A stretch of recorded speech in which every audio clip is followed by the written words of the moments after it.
Okay, chapter 20. The epigraph is, the work of preservation demands the feelings playing in one's guts not be turned into action. Just watch their passing like cherry blossoms. Maxine Hong Kingston.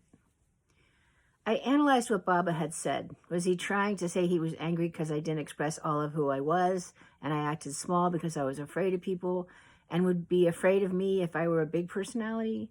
Did I suppress myself so others could feel comfortable around me? From the moment of my induced premature birth, I have been leaving places because I didn't think I could grow in them. Was he telling me to stay put? The only idea of getting married was beyond me. The whole idea of getting married was beyond me. I couldn't imagine a man wanting to marry me, and I was afraid he would make me marry someone I didn't want to marry. I didn't trust him to be a gentle matchmaker. I saw Baba in the garden the next day, sitting with the woman who had translated his Hindi the day before. He called me over. I lay prostrate before him and then sat back on my knees. He asked, "What do you cook?" I said, "Eggs." He said, "We don't eat eggs here. What else?" I said, "Soup." He asked, "What do you put in the soup?" I said, "I start with onions and garlic," and then he interrupted, "We don't eat garlic and onions here. What else?" I was at a loss. How could I explain quiche doughs and biscuits?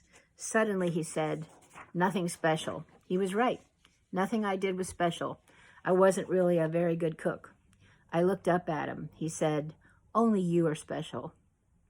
It was amazing how I could crash into the depths of self-loathing and then soar into bliss as a result of his every word. He told me to go to work in the kitchen, which was apparently quite an honor. Westerners weren't usually allowed in the kitchen. Later, I sat on the concrete floor with 3 Indian women picking rocks out of rice or patting dough balls into chapatis. We communicated with shy smiles and hand gestures. One of the younger women was particularly friendly to me. There was a cistern from which we got water for everything. When I went there to wash my hands, she went with me and washed my hands for me. I was told that people I worked with approved of me because I washed my hands so often. There was a small concrete room where things were cooked. An elevated area held a fire, and a hole was cut into the ceiling for smoke. There was as much smoke in the room as there was drifting casually out of the hole. The cook would squat next to the fire and lean over to the pots. He was a gruff, sullen fellow. He motioned to me to bring a pile of freshly shaped chapatis into the little room and help him fry them into puris. He demonstrated the first few, and then he motioned for me to sit by the fire. I could squat as well as he did, and sitting with my legs crossed made it difficult to reach the pot. I couldn't squat as well as he did, and sitting with my legs crossed made it difficult to reach the pot of oil. Sitting on my knees, putting my head right up into the smoke, my eyes began to water. I could hardly see the dough to determine if it was burning. I looked over to him and he motioned toward his eye to show me that his eyes were watering as well. It was a tender moment, but not the beginning of matrimony. People who visited the ashram regularly knew they needed to bring their own plate. The rest of us ate our meals on banana leaves. We ate with our fingers. There were 2 meals a day, both featuring rice and dal. The dal was made from brown lentils. It was thick and tasted of cumin and curry. And we had chapatis, lots of chapatis. Baba's manner with me was always playful and loving. When I approached him for my daily blessing, he would laugh and pretend to pat chapatis with his hands. He made attempts to reassure me. He would tease me by pretending to throw something at me like an orange or a handkerchief and then drop it gently into my lap. One evening, Baba called me up to the front. A woman sat at his side translating what he said. He asked me, "Why are you fat?" I reeled. I thought, how could I explain the subtleties of my personal process? I was fat because of my birth trauma, my low self-esteem, my genetics. I didn't know why I was fat. Didn't he know why I was fat? Why was he asking me? The harmonium, tabla, and bell players were sitting in the front of the room. The harmonium player said, "She eats too much." Baba said, "No, she doesn't eat too much. While you're here, eat whatever you want." The tabla player said, "She doesn't exercise enough." Baba said, "She exercises enough." I was feeling increasingly tense, and when I got really tight, he would lean over and say, "Too, too, too, too, too," and I would laugh. The bell player said, "She's fat because of her glands. I have a sister-in-law with that problem." Baba said, "There's nothing wrong with her glands." I was back in the living room of my grandmother's house with her bridge club. Then Baba began to talk and no one translated for a while. The translator finally said, Baba said your name is Motoma, which means fat one. There was a longer name that meant I was in charge of all the fat people in the world. I was in India with my guru. He was giving people names that meant Lotus Blossom and Lion King, and my name was Fat One. I was looking for a mission, a special assignment from God, a way to save the world, and he was putting me in charge of all the fat people. When darshan was over, I ran to the hall where everyone slept, fell down on a mat, and began to cry. Memories of kids calling me Fatty Patty and doctors telling me to lose weight and feeling too fat to flirt filled my head. I tried to ignore being fat. I tried to shift my focus away from the fat and see myself as a whole person. I tried to believe if my body were going to be thin, it would happen as a result of affirmations and positive thoughts about my body. I purposefully ignored the word fat. Now Baba was making it my job.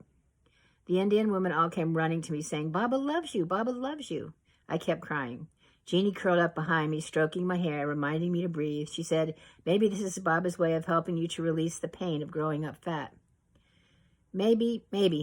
Certainly I was feeling the pain. I was feeling like there was nowhere I could go and not be defined by my body. Sometimes Baba would ask a few people to dance and sing in the front of the room. There was a dwarf living there at the time and an old woman. They would get up and dance, and I would sit terrified that he would make me get up there with them. It felt like a Fellini movie, and I was one of the sideshow freaks. I could feel him staring at me, but he never called me up. One day, a very fat Indian woman came to the ashram to see Baba, and he pointed at her and said, she's your sister.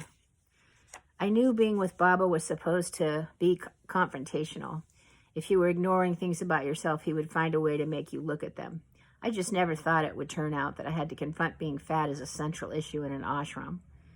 I believed that on some level I was fat because I was afraid of sex. I was worried that he would confront me with that fear. I was worried that he would ask me to have sex with him or even force me to have sex with him. I'd heard stories about Baba having sex with devotees. But I wanted a father. It was very important to me that he was my holy father. I was also worried that he'd tell me to marry someone and have sex with them. There was a special blessing that Baba did called Chundan. It involves having 3 stripes and a dot painted on your forehead with colored sandalwood paste. I really wanted Chundan. I worked up the courage to ask about it. I was told that Baba said he wasn't going to do them for a while.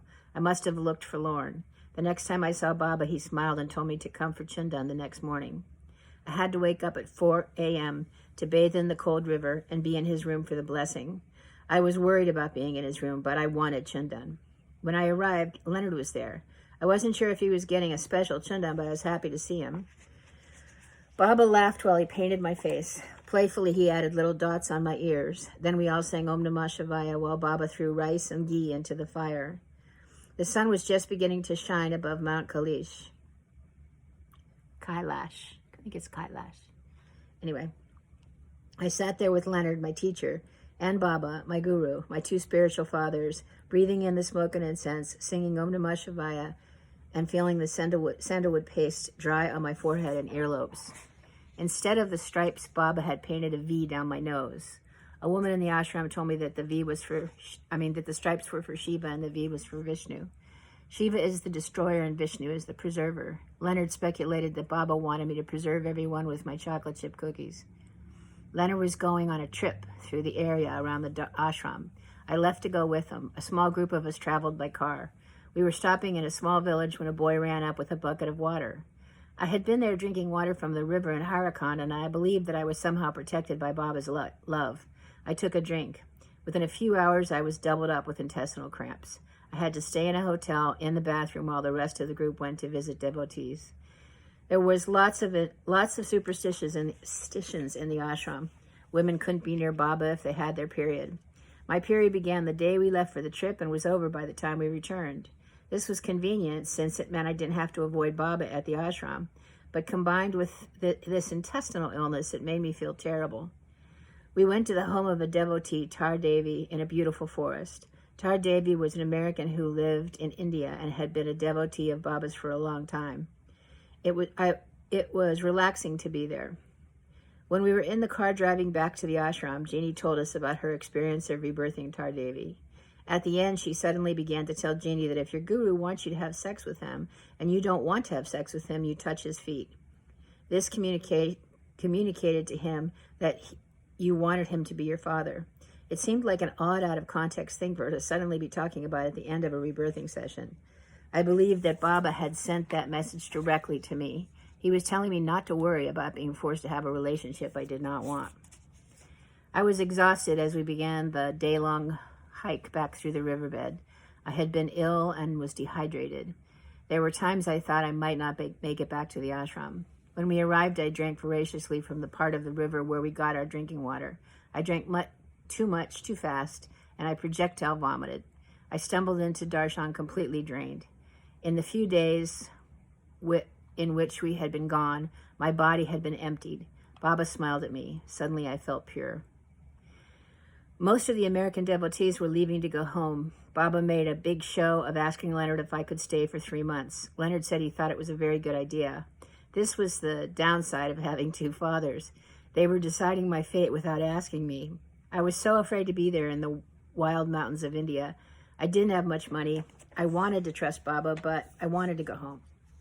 It seemed ridiculous that I'd been through so much to get there, and now I wanted to go home. Despite all my nervousness and fear, I resolved to stay. I went to the darshan hall to get paper to write to my friends and family. Baba was there. Through the translator, he asked me if I was going to stay. I said yes. He asked me how long I was going to stay. I said I'd stay till he told me to go. He smiled. He told me to go, but to know I could always come back. He implied that if I came back, I would be like a nun. I had found a way to be a nun without being Catholic.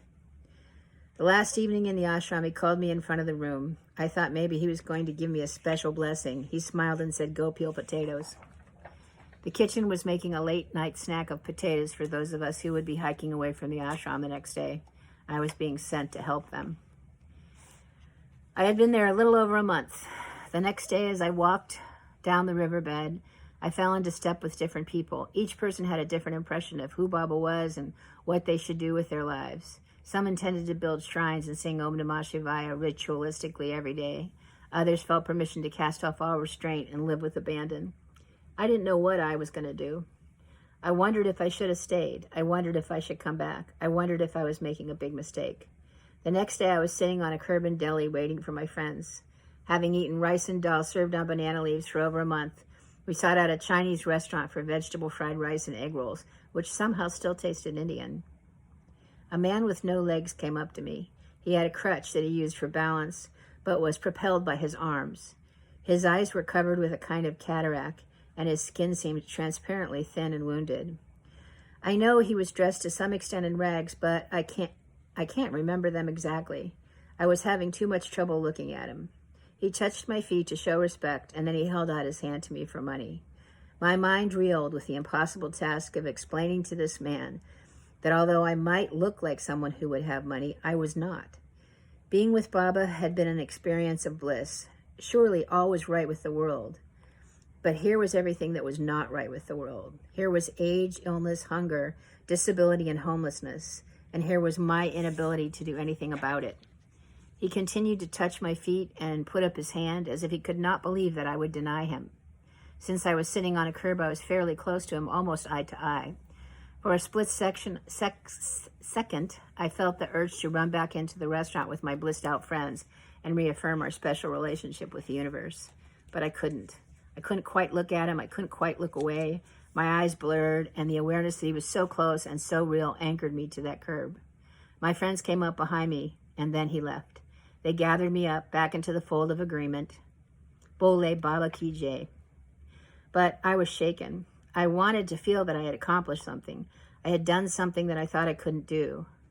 But I had been with my Holy Father. I had satisfied that longing. But just as I had been unsure what to do with my relationship with my biological father, I wasn't sure what to do with this relationship, and I wasn't sure what to do with my life. Did any of it make a difference? Baba told me I was fat. This was enlightenment.